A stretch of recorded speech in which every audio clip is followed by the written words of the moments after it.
Wendlinger made a good return, has been testing for Sauber at the end of the year, and all bodes well for perhaps a return in 1995.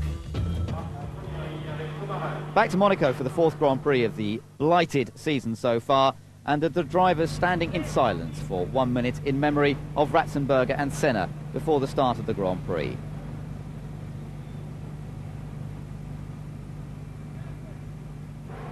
First two positions on the grid are left clear as a tribute to the two drivers. But at the start of the race, Mika Häkkinen and Damon Hill get themselves tangled together as they head down towards the first corner. Häkkinen going off and out at the very first corner. And although Hill trying to struggle round and make it back to the pit lane, he was to have no luck in that endeavour. Great way for it to end for Häkkinen, and particularly for Hill, desperately wanting to bring some sort of solace to the Williams-Renault team after Imola. Well, all that meant that Schumacher had a huge lead at the end of the first lap. It was up to 4 seconds by the end of one lap, and the two Ferraris were chasing after him, but really could do very little about the pace of the nimble Benetton around the street circuit. John Alesi making his return after his injury-causing accident in testing earlier in the year.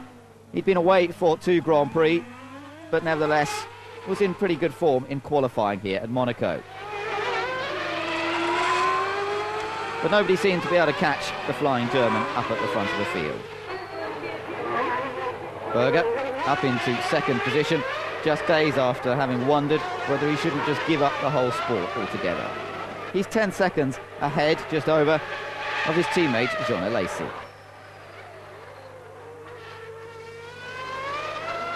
On the 34th lap, Eric Bernard spinning virtually the same place as Carl Wendlinger, but thankfully without impact against the barriers.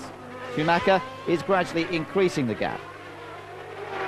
His pit stop, which was carried out on the 24th lap, and which included the new 80 km/h speed limit in the pit lane, an introduction after the events of Imola, his lead continues to grow. Ukyo Katayama, another retirement, in a place where several cars are off already, the cars of Morbidelli and Martini, already parked at the side of the road.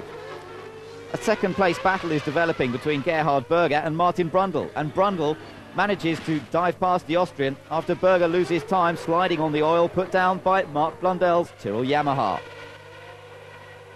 This is a good performance for Martin Brundle, still trying to persuade Ron Dennis to keep him for the rest of the year.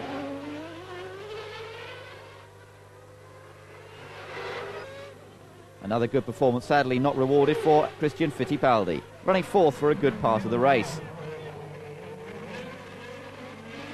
Schumacher continues on his completely faultless drive, and it's not long before the checkered flag is waved for him.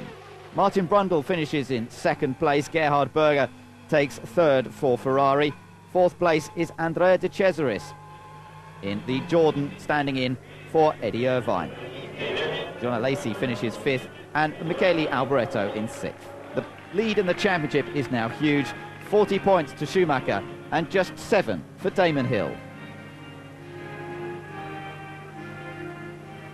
Nevertheless, it's been a good result for Martin Brundle, and in fact it proves to be the best performance of the year for the Englishman and the McLaren Peugeot.